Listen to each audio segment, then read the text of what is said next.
the prosecution has reached a breaking point and is willing to simply sentence YNW Melly to life in prison, the protracted legal proceedings surrounding her case are about to conclude. Melly showed up in the courtroom this morning looking quite angry and without a haircut, but things quickly changed as the judge. Everyone in the courtroom, including the judge and Melly, was astonished when the conversation began about his release from jail, and it was said that YNW Melly needed to make an informed decision about his lawyers because he had been held for 2,159 days. Let me repeat myself. Mr. Demmons has to make an informed decision about who he wants his lawyers to be. He's now been sitting in our jail for 2,159 days. So, how long would you like to be able to make that decision? I can't determine when the investigation will be over. That's up to the Broward Sheriff's Office, but I can, as I said, I'm asking for at least a day or two. We'll decide by tomorrow. I've also reserved all of tomorrow. Due to the prosecutor's investigation of one of YNW Melly's defense lawyers, the court case has been delayed in its entirety. It would be revealed that while YNW Melly awaits a retrial, Raven Liberty, one of his defense lawyers, is under investigation for alleged witness tampering. The fact that no one genuinely knows whether she is under investigation or not, or whether the prosecutor is requesting a final justification for not releasing him on bond or releasing him tomorrow, is frightening nevertheless. Filed the required documents to delay Melly's trial and keep him in a county jail for a long time, but the announcement of the cause for the postponement would be made public on October 26, 2018.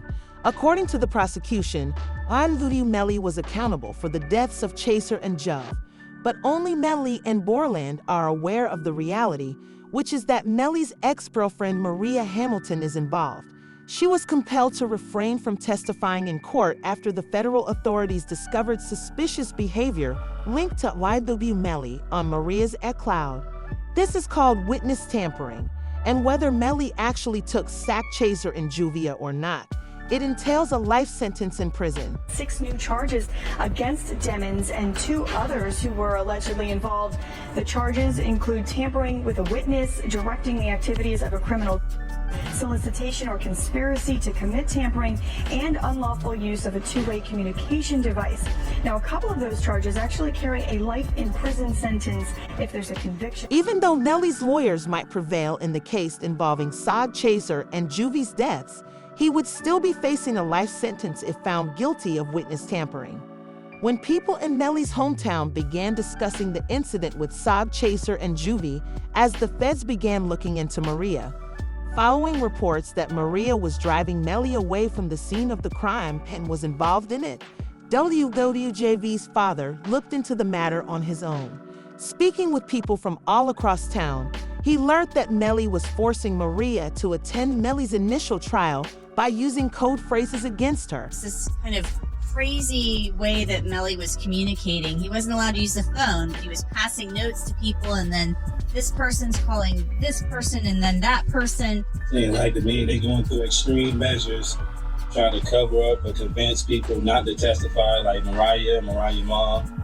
They was using code words like Rihanna and A$AP Rocky's baby mom. The decision to find YNW Melly guilty and sentence him to life in prison for witness tampering charges alone can be explained by the information disclosed in court documents.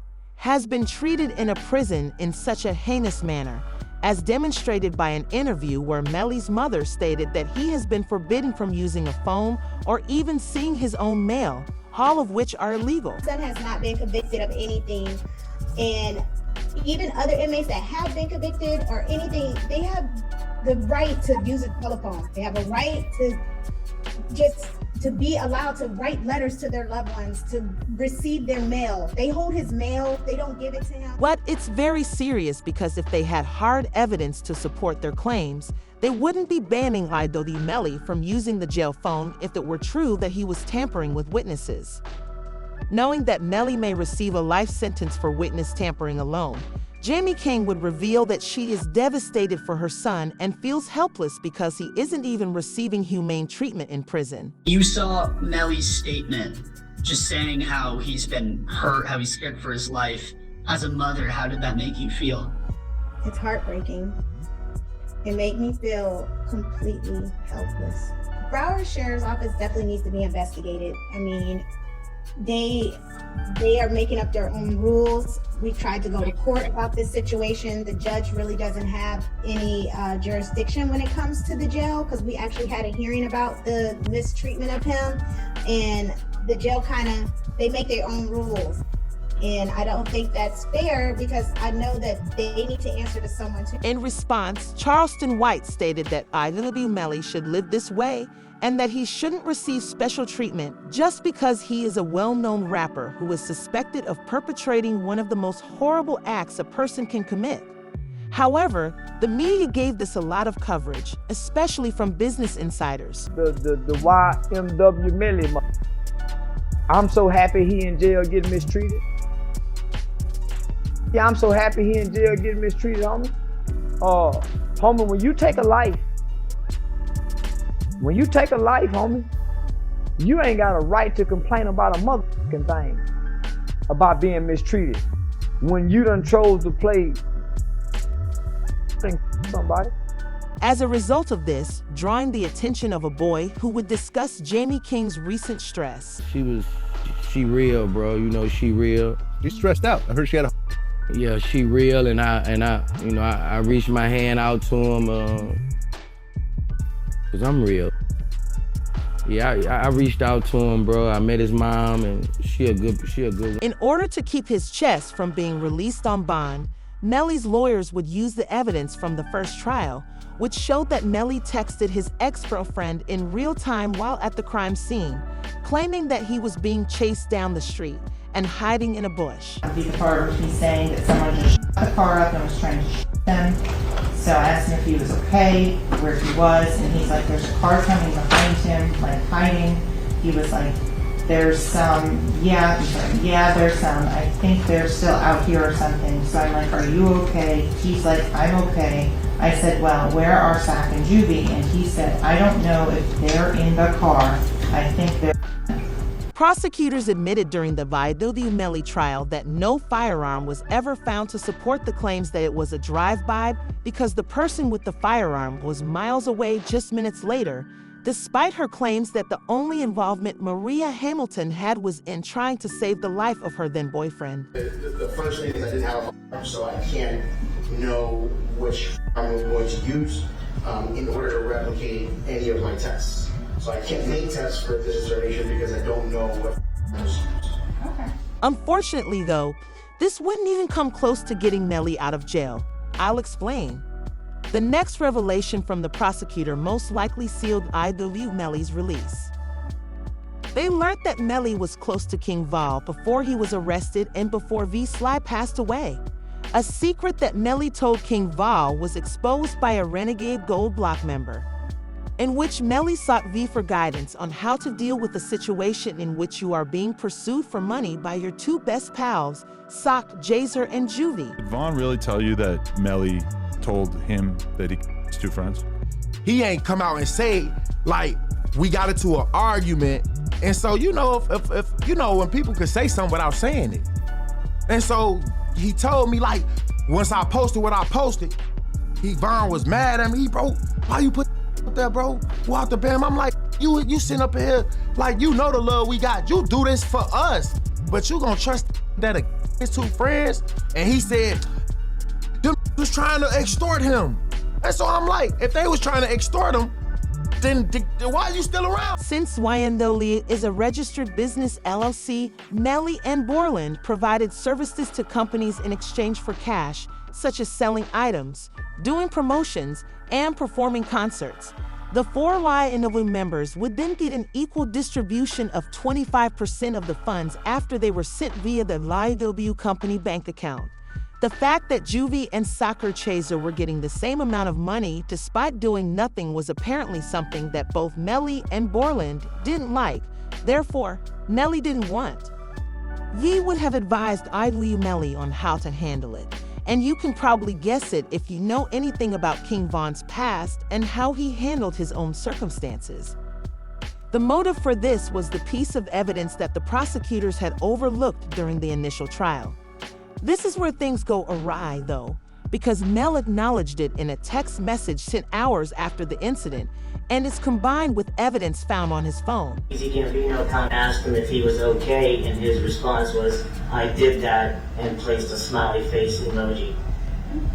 And the next message from 10/26/2018 at 16:02 from Eastern Standard Time.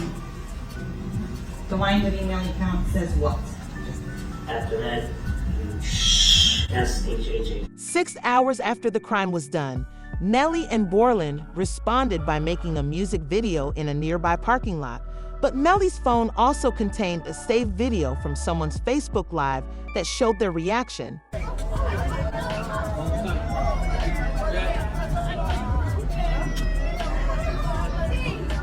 Melly still turned regardless of what happened this early morning. He's still out here being very positive. Turned still. Hey!